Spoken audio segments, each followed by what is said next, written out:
Hello, welcome to the 11th session of the new Rencontre du Cercle des Économistes. The session is entitled, Red Warning on Planetary Resources, planetary boundaries, Earth on red alert, I mean, we hot to, it's hot today, but, it's still go.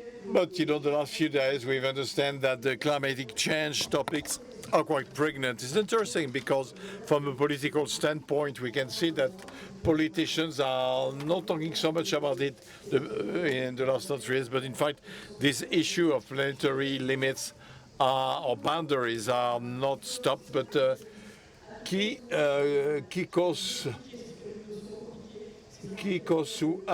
Suwa Eiserman will explain this, but let me introduce the speakers who will give us a view, share their views on the topic. So,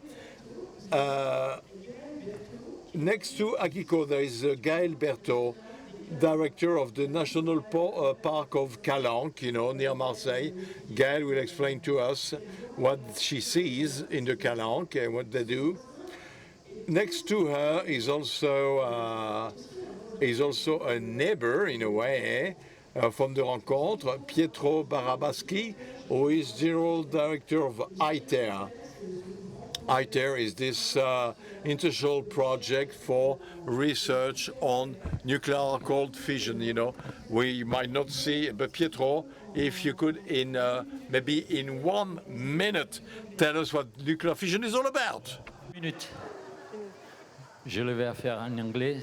Et pardon, et Pietro, j'ai failli à toutes mes obligations. Sorry, and Pietro will speak English.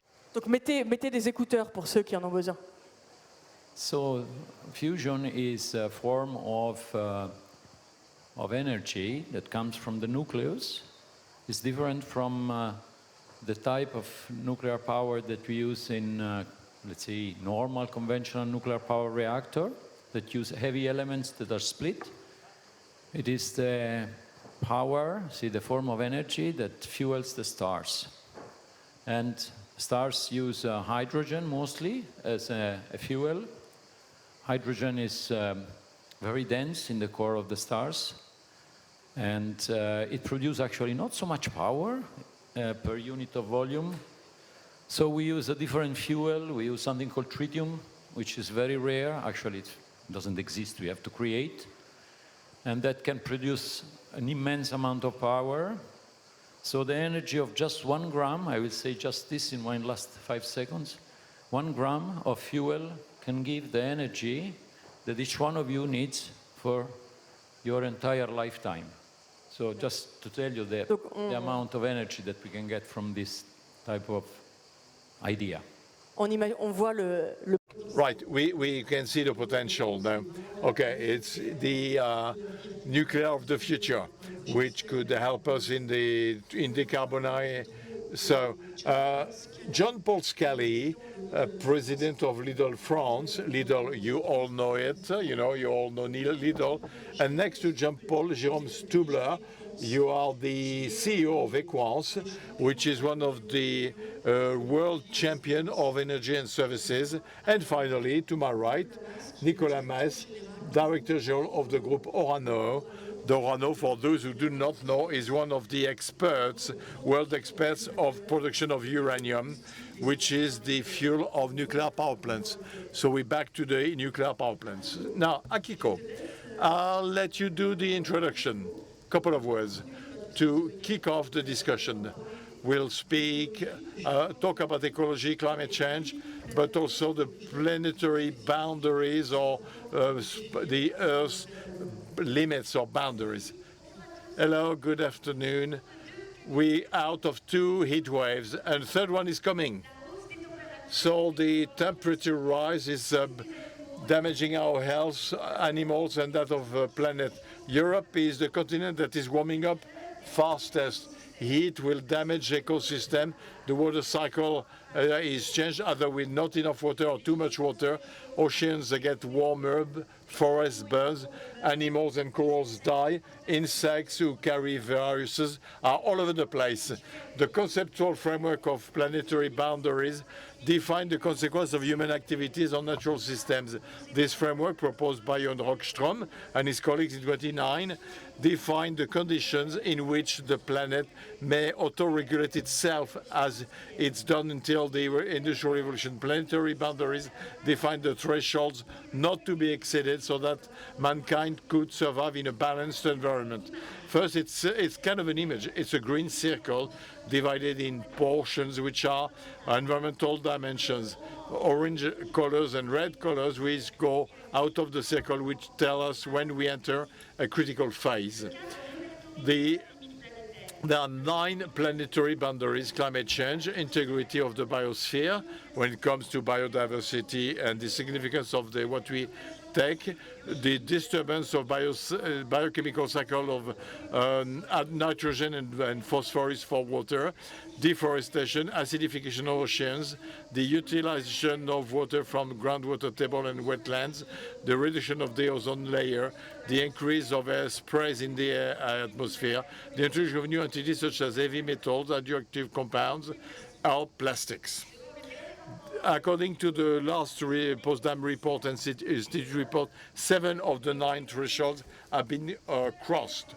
So what remains in the comfort zone, the ozone level and atmospheric pollution.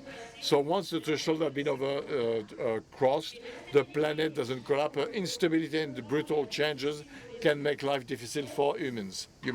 So red alert on planetary boundaries, but it's not a must. 98% of global warming is caused by human activities.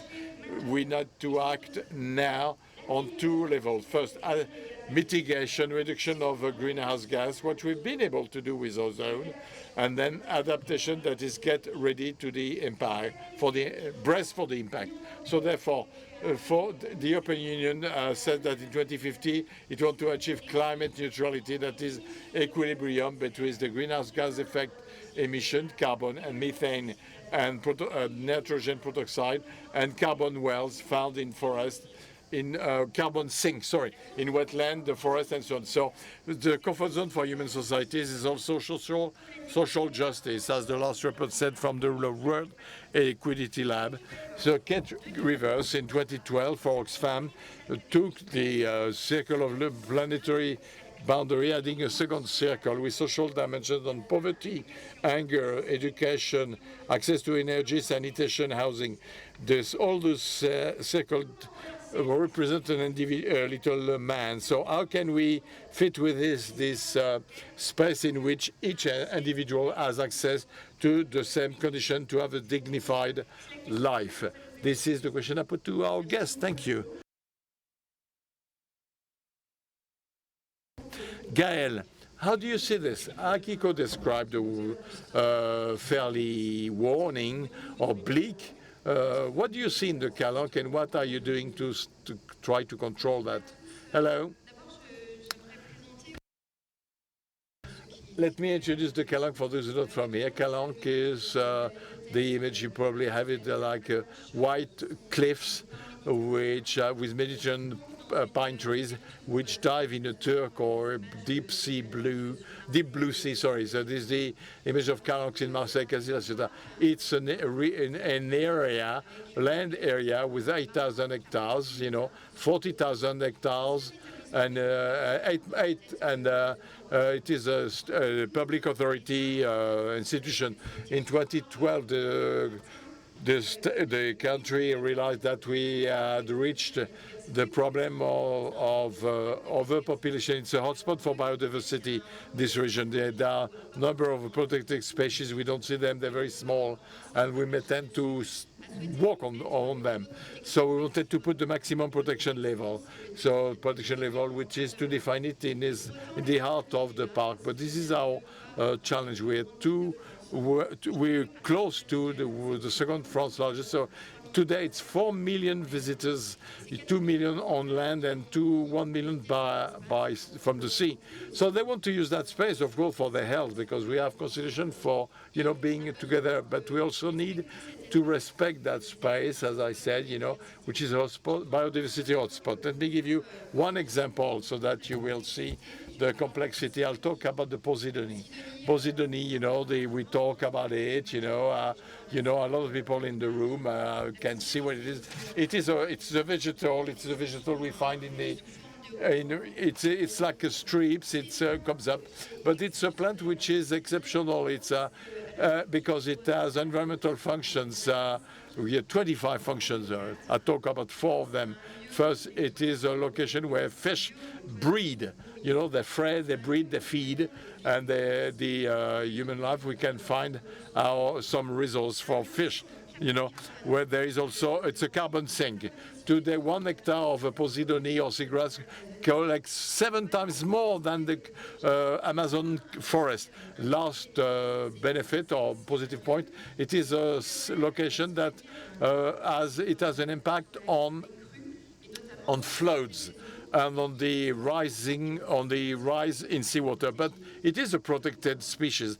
Yet our problem in the Calanque area, Monday, a yacht 60-meter long between 2 islands or in Marseille, dropped 2 anchors, and he damaged the seabed and the seagrass and the Posidonie. But what model? How can we live together today? There will be project to have ecological buoys, or they all know how to put the anchors and then you damage the seabed. They see that's a damage to freedom. We say, okay, well, make them.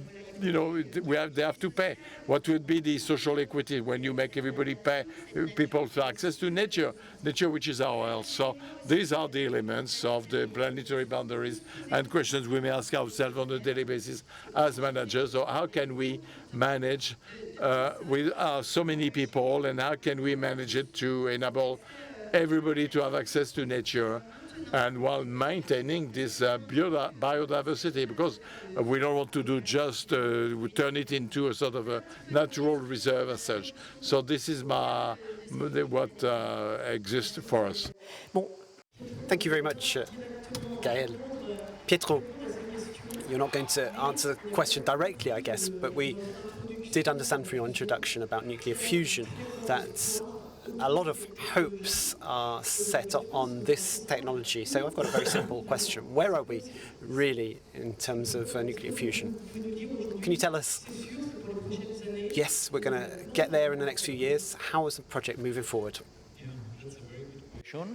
And a question for which I don't have a very, very good answer, I'm afraid.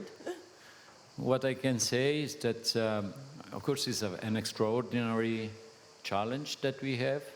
It's a challenge that, managing to reach ignition. The ignition, we are familiar with ignition with wood. We know how to ignite wood, but we never managed to ignite in a thermonuclear way and controlled way, like nuclei. So this is what is about ITER.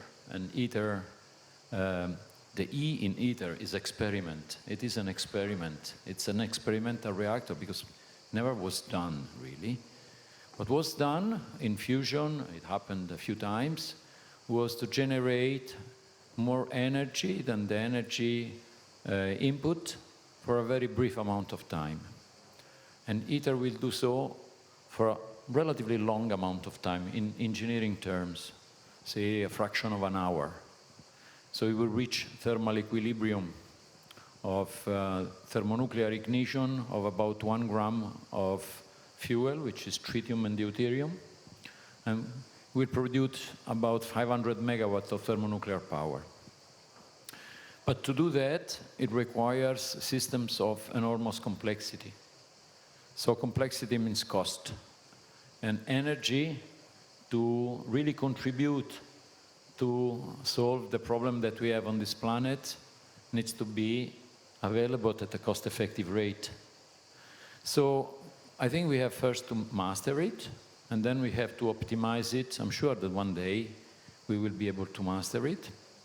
Where I'm a little bit less sure is the way where we will be able to exploit this type of energy, we call it sometimes infinite, although nothing is really infinite, in a way which is cost effective. So some of my colleagues are more upbeat than me, but you know, when we speak about energy and we speak about solving the problem that we have in this planet, it's for me important not to create excessive expectation on the short term. So I think nuclear power, I should say, I'm sure it's a very important part in contributing to the solution of the problem we face. And fusion, that will be one day, will contribute. The question is when, and this is a question for which I don't really have an answer, I'm afraid. So I will conclude that we speak sometimes about fusion and fission. I mean, some of you are familiar maybe with the two technologies, competing technologies. I am not of this idea. I think that there will be one day where, I mean, here we have the director of Orano. One day Orano will find a way to use the fuel cycle of fusion together with the fuel cycle of fission. The two technologies, I think, will coexist and will be synergistic with one another. Bon, merci pour cette perspective. Donc nous avons vu là deux. Thank you for this perspective. We've seen two public stakeholders talking about these planetary boundaries, but big corporations and companies have a role to play.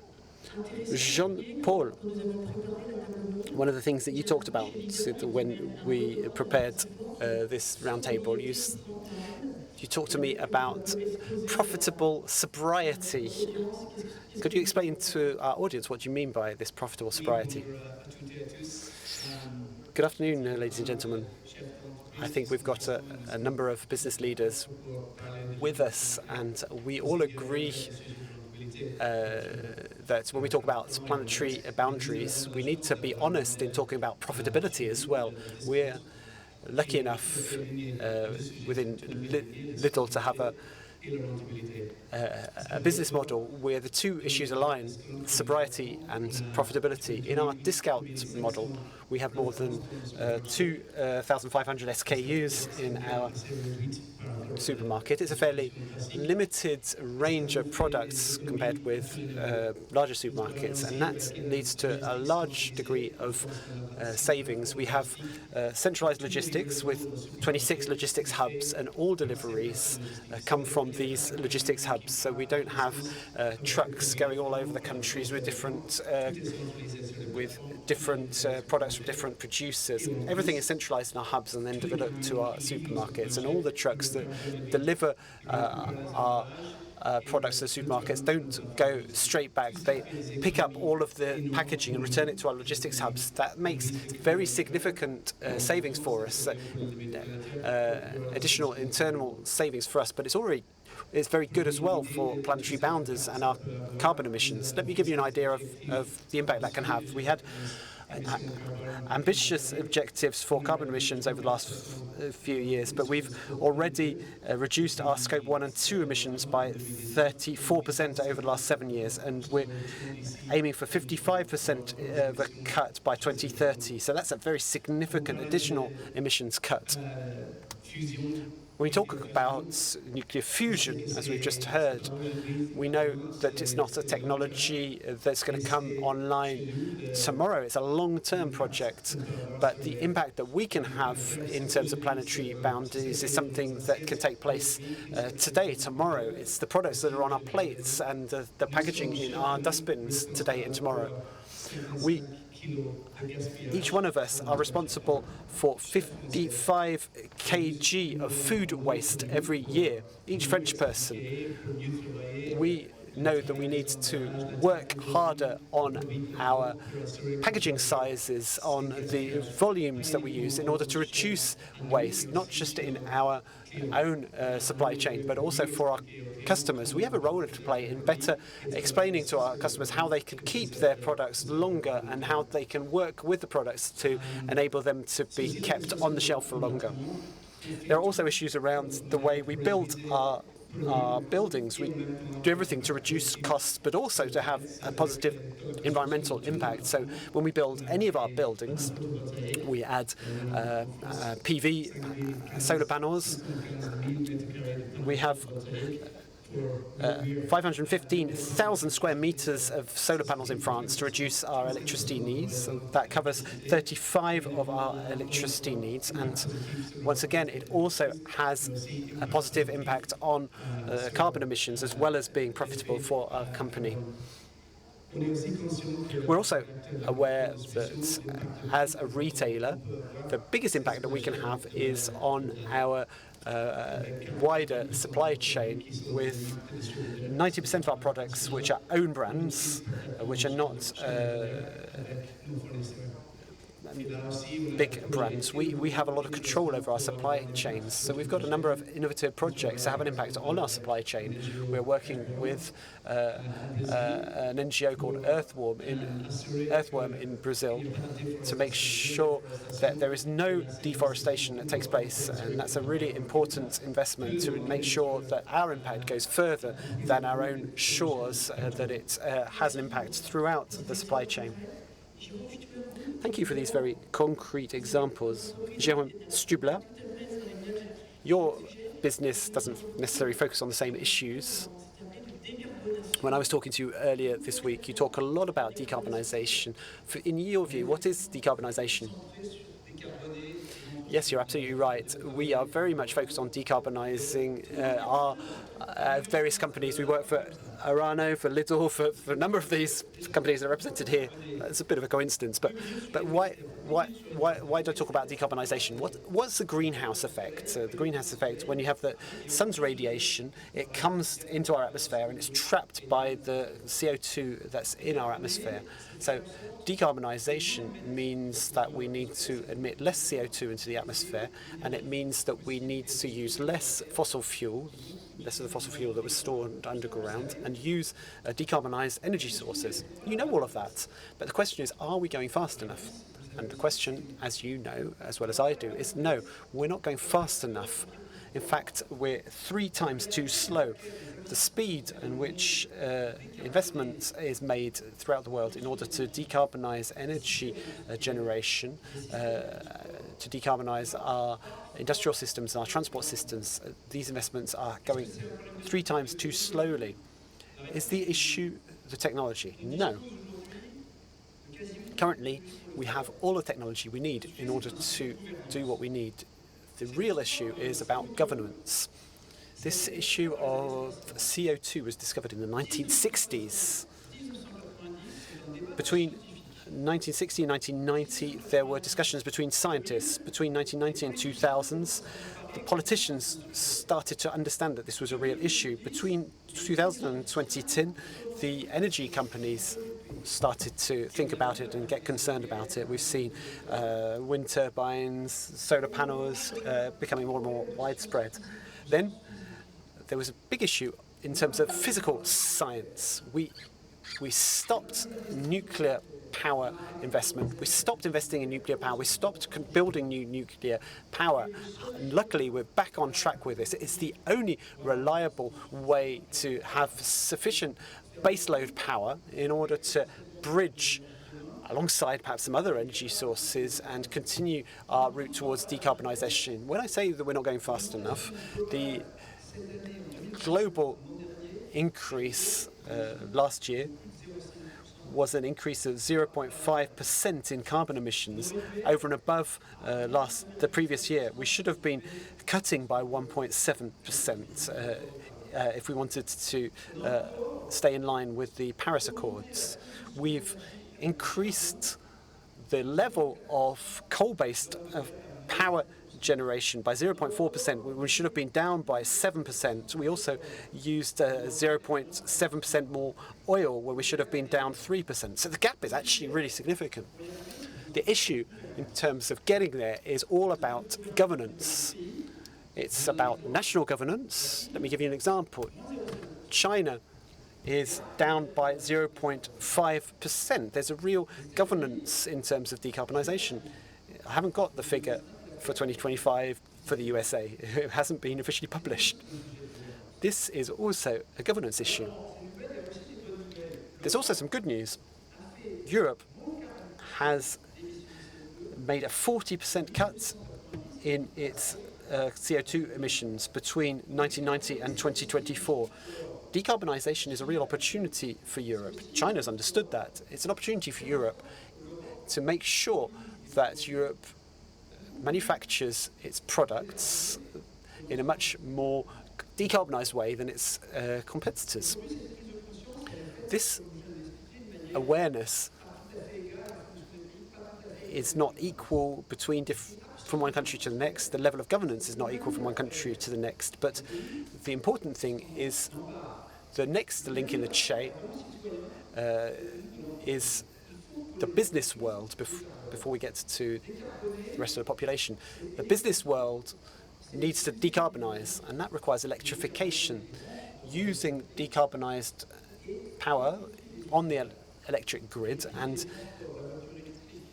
go towards more electric usage, electric cars, electric trucks, use electric trains much more extensively. Only 50% of our railways are electrified in Europe. So that's the path we need to follow. When you go into a little shop, behind the shelf, there are heat pumps which have required investment to decarbonise. That's exactly the path we need to follow with all of our businesses. Vous avez dû Nicolas, I'm sure you appreciated the praising of the nuclear energy, but what I find interesting, well, we ask you what can we do about this world boundaries, or you say more mine enough to extract ores. Why should we have more mining? You know, why should we increase the mining to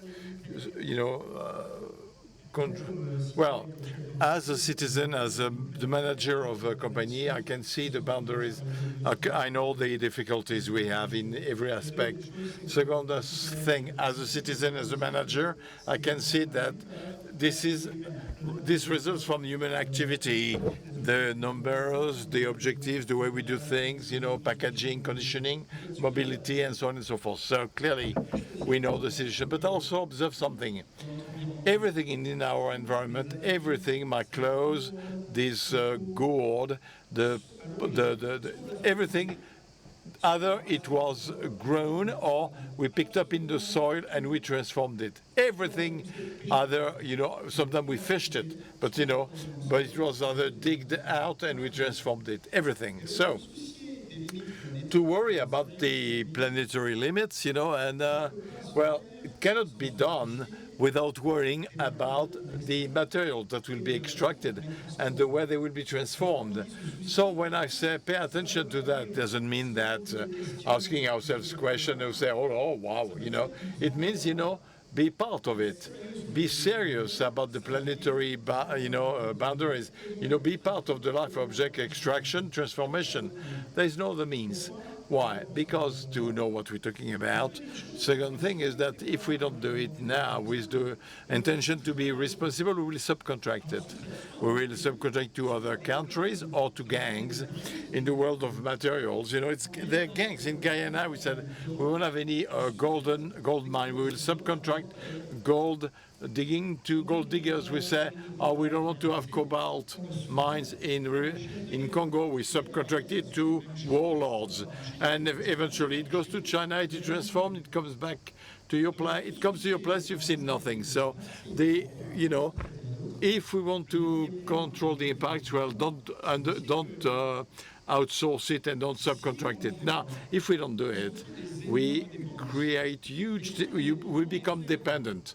And when you're dependent, you're weak.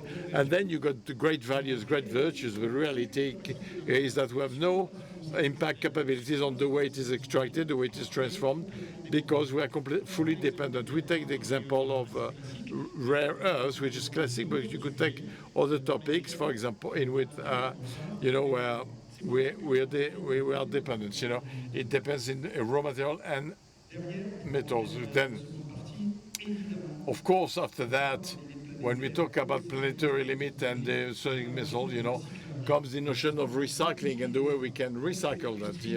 It is an industry. There are true challenges, the two competitiveness challenge, but we have to do that. And when we Europe, it is indispensable because since we have very little mines, the only material we imported them once. If we allow them to go back, we will deprive ourselves from boundaries. Well, okay. Well, therefore, this is why Orano people are so happy to join us because, uranium mines are a bit shameful. In fact, people are very proud to work for us because to have uranium mined, to pay attention to the way metals are exploited and transferred to produce energy, which has the lowest land, even if you take the mines, the lowest land use surface, the lowest CO2 footprint, on par with, hydraulics or wind. And it's the only industry in which all waste are accounted for, reconditioned, traced, measured. It is the only industry. So people really know that they work on the planetary boundaries because they have a control over the entire cycle and externalities. Jérôme, I think this topic of circularity of material is something that is dear to your heart. Yes, because you got to be aware of what we do have, what we have created, mankind. The Weizmann Institute published a figure which shocked me. The mass of what man has created ever since the beginning of mankind, concrete, steel, plastics, everything we use, is 2 years ago has gone over the mass of all vegetables on Earth. So, there we go. So all those molecules which are present in everything we've done present us with two options. Big holes, we store them, or we reuse them. To reuse them, well, sometimes it demands more energy, intellectual energy and physical energy, because we have to recover them. And when we produce these materials, well, we know we've put energy to have a more stable molecule, but you need energy to do that. But we have to do this circular system. Let me give you an example. We use a lot of copper. Electricity means electrical wires. Electrical wire, it's copper, copper, copper. Copper is in Chile. It is also in France. There are 8 million euros in copper values in the wires that come to your house and you no longer use because the phone doesn't come on landline. Won't be easy to recover because it's full of little wires everywhere. And the price to collect this piece of wire, that it's as expensive or even more expensive than the price of copper. That's why it's not done at the same at a good speed. But if we make sure that we would create indeed a couple of constraints to recover these elements, well, we will not necessarily recover tons of copper purely only from Chile, but we look for a mine that exists here in France, all the deposits that exist in France. That's an example, but a good infinity. This notion of circularity, especially when we talk about the canal and the sea, I think about plastics. I'm sure you're looking at plastics as well. Do you see the improvement? Do you think that indeed for the last 10 years things have evolved and improved, partnerships take place? Well, I think I do the same observation. What economic model to get there? Because waste, well, we find them, of course, large number of association inhabitants or local people, do kind of a collection campaigns, we send them to recycling. But back to the Posidonia meadows, which clean water, well, it cannot, they cannot deal with plastic beer. Sorry for the legal representative. We try to work with the manufacturers, distributors, saying, how can we together responsibilize the user who, in a way, puts it in the sea? How can we have these dynamics? And I think, as a representative of a state structure, public institution, we have this difficulty. Today, the citizen in the environment doesn't want us to put more public money. And some things we don't want us to talk about the environment. Now, with the companies, how can we get the circularity to achieve a business model? Well, in terms of waste, there is the issue of,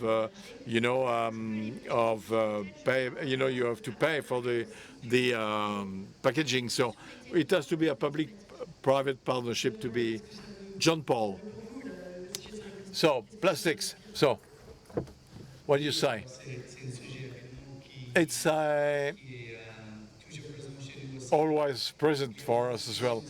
There is no simple solution. I was talking about the waste, packaging, plastic packaging is a key role to protect project, to reduce waste, but there are things to be done. For example, the material itself, we have 30% of plastic packaging done from recycled plastic. Partnership, why not? We have partnership on the topic. We work with WWF. But on there's something to be done. I think we've been discussing for years in France. I come from Ireland, and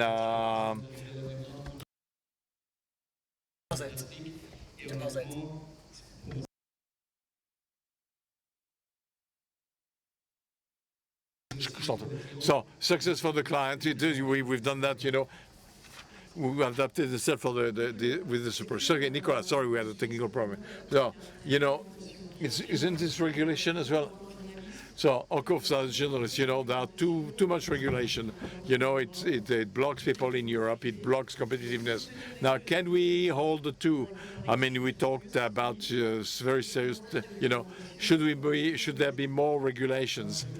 Well, I won't go into to know if there is too many or not enough regulation in Europe, as a business manager, but I'll give you different viewpoints. In things that, raise issues for me, there are certain regulations which are implemented and which on site end up having the opposite effect of what they were designed for.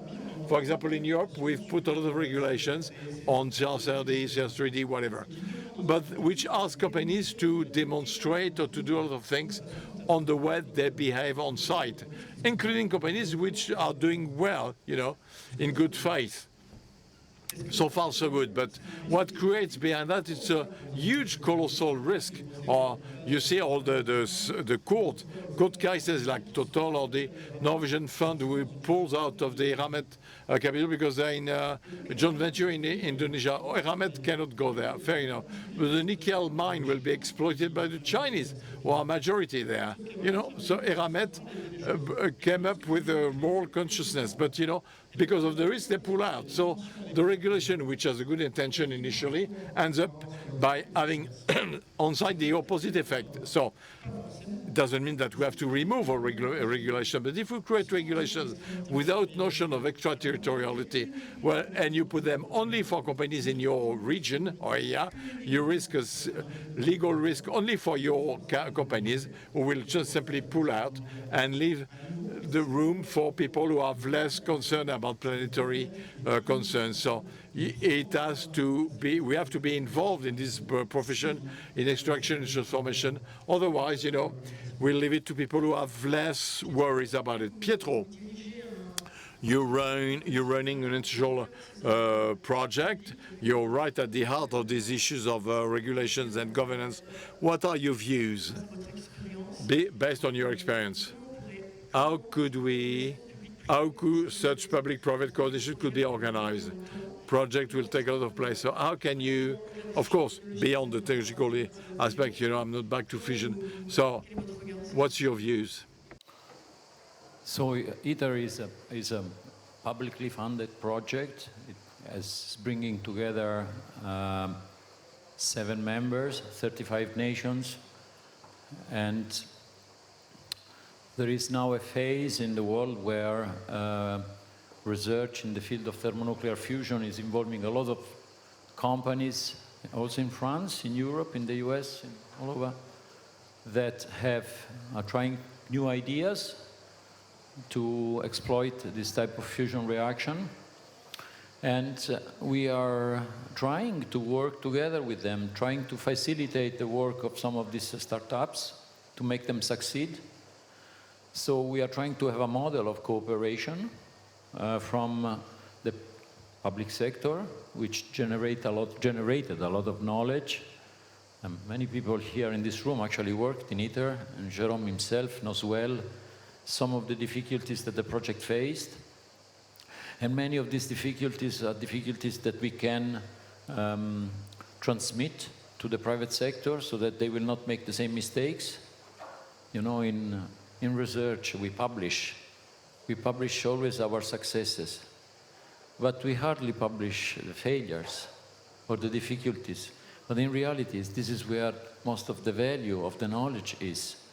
So we have a way and establish a way to cooperate and make sure that private sector around the world can succeed when maybe public sector didn't. So that's the model that we use now. Merci, Pietro. Thank you, Pietro. I think we've got a little bit of time for 2 or 3 questions. A couple of questions if you're quick. Yes, the lady over there. And if your question is for one of the speakers specifically, do say that. Please try and be quick with our answers, and then we can take more questions. Good afternoon. Would you like to introduce yourself? My name is Cyril. I'm a retired person. I'm very interesting. I'm a member of the SHIFT project. I've got a question for the chief executive of Lidl. In 2030, if I'm shopping in Lidl and I don't see any fruit that's out of season, is all produced from short local circuses. Is that a reality or a fiction? You're talking about, I didn't quite hear the question, but you're talking about fruit in season. Our aim is to offer seasonal produce because that has the lowest possible impact on planetary boundaries, the shortest journeys and the shortest logistical costs. 70% of our fruit and vegetables that are sold are French produce. There are some products that are not produced in France, not grown in France, so we'll never be able to sell them as French produce, but about 70% of our fruit and vegetables are French produce. And we seek to make the distances as short as possible between the production location and the supermarket. Thank you. The lady further back there. Good afternoon. My name is Sophie Benaporte. I'm a professor in law management. I've got a comment and a question. I want to go back to the sustainability rules. Europe's heard the message from the companies because the CSRD has been suspended and the Omnibus package has been voted through and transposed in France, which is going to simplify some of these regulations and these texts. I've got a question on decarbonisation. I've heard people talking about decarbonisation and the need to do it, and there is a carbon market, a pollution market. Some companies are allowed to, but it has led to a genuine market with rights that can be bought and sold on the market. That feels like a contradiction between this market and the decarbonisation market. Who's your question for? For Mr. Mas? Sorry, I've maybe preempted that. We're not specialists in the carbon market and these types of things, but I suppose what we could say, and Jérôme was saying this earlier, is that this idea of the carbon market has encouraged some companies to take the issue seriously and has triggered a certain number of investments which wouldn't have taken place if the companies weren't able to put a price on the amount of CO2 that they saved. Before I was in the nuclear industry, I was working in cement, and we reduced our CO2 emissions by 20 to 25%, and one of the things that enabled those investments were the carbon markets. They are limited, however, because there are people who abuse the markets, of course, and the markets are limited because in the end you can create some fairly significant competition distortment with the temptation to put in an adjustment mechanism like the CBAM, which are difficult to put in place and sometimes skew the market. But it has enabled some investment in Europe. Jerome, do you want to add something? I think anything that enables us to make companies aware of their need to move forward needs to be done. I know there are problems with the carbon market, but there are companies, some of our clients, that set a CO2 price. Some oil companies say for each ton of CO2 saved, I'm going to add in 50 euros into the accounting, and that would make my project profitable. It's like an internal price which enables them to boost decarbonisation, and that's essential. I think we can take a third question. There's a gentleman over there.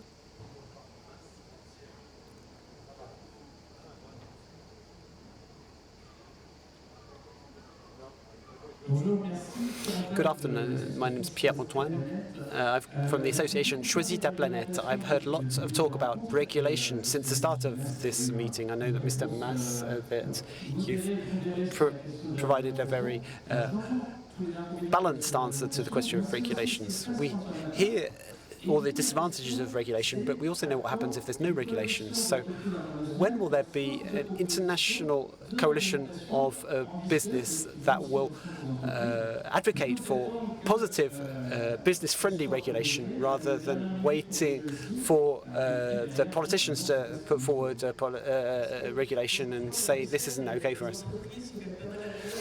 I think that in Brussels the businesses are very present and they are not just passive victims of what's going on. I'd like to give two aspects of an answer. Businesses are not necessarily totally against a regulation, but businesses want to have a level playing field. They want to ensure that the rules apply to everyone in the same way, because rules that don't apply to everyone in the same way distort competition. So the problem that European companies can have is not the fact that regulation exists, but that European regulations are more complex and more onerous. In France, we tend to make our transposition even more complex than other European countries. But there are some regulations that generate recording costs, paperwork, red tape that you don't have in other countries. Otherwise, companies just want regulation that exists and it's applied in the same way to everyone. Let me just give you one example. An example from the nuclear field after the nuclear accidents. There was an association called the World Association of Nuclear Operators, and it's brought together all of the nuclear operators, companies from all countries, and in the association we're trying to increase the level of safety beyond what the safety authorities are requiring, using feedback from all of the operators, because everyone is applying it. It's a virtuous circle, so this is a very deliberate and voluntary approach. What we don't like is when the rules are different for different people.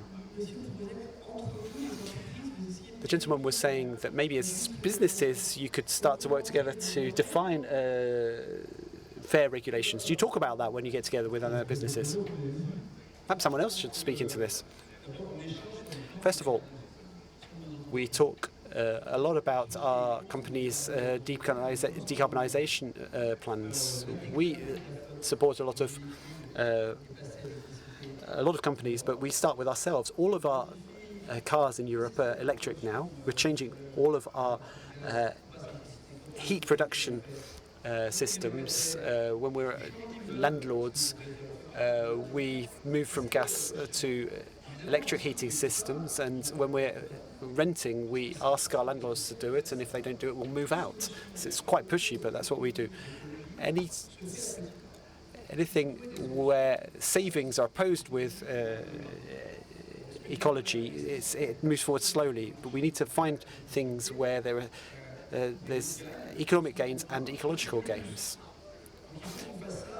So we need to move forward in coherent marketplaces with a consistent regulation. Every year we run a survey with opinion way. We survey around 2,000 business leaders and say, are you worried about decarbonisation? Do you want to move forward? Have you experienced the effects of climate change? And questions like that. About half of all business leaders have said we've seen the effect of climate change. 40% in France have seen an effect of climate change, more storms, more tornadoes, things like that. 40% of business leaders in Europe say that they have initiated a decarbonisation plan. That's way insufficient. The technologies are there. What are the obstacles? The investment budgets and the leaders' will. There are some things that can be done which can save a lot of money.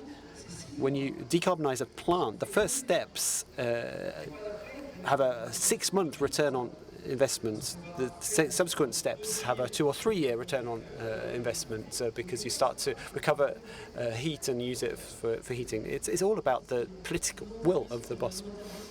So, determined will to move forward in business and in politics. Gaël, you could give a public sector point of view. We've understood that business leaders need to talk together, but they need to talk with the public sector as well. I suppose the thing that I see today is that businesses are looking to decarbonise. They're talking about decarbonisation with their employees because it's a subject that's fairly easy to talk about in terms of tons of CO2. But the problem that we have in the environmental sector is the damage that's done to biodiversity. It's difficult because there isn't a common indicator. When you damage habitat for one species, you can't compensate it, offset it with another habitat. When people were talking about carbon credits, people are starting to think of us similarly about biodiversity credits, and I think we need a dynamic momentum amongst businesses. We need it in CO2, that's really important, but we need it in terms of biodiversity, we need it for water, we need to think about the impact of factories on biodiversity. There is a dynamic of avoid or offset, but in terms of the climate change, we need to apply similar solutions to the biodiversity crisis. Akiko, would you be able to wrap up with a brilliant summary of what we've heard during this panel session and give us perhaps a note of hope? I'm going to be a bit like a footballer and do a quick turn and talk to some of the young people amongst us who are perhaps losing hope when we hear about planetary boundaries. And I want to quote from Marc Blanc, who we heard from last week. Let me quote from him. All literature denounced the progress of machinery, but in order to do new things, you have to learn. We will be lost if we rely on ourselves only. We need to work with our brains in order to dream up new things quicker, to make a clear idea of social needs and find a response to them means adding in new yeast into our shared mindset. We need to give an opportunity for a little bit of change and perhaps with a few measures change the course of events which are all influenced by human psychology. So my wish for all of you is to have good debates here in X, to know, to imagine and to act. Thank you very much. Thank you for that quote from Metlock. Thank you for all 5 of you who've spoken to you, and thank you to those of you who have been here to listen to us. Thank you to those who've asked questions as well.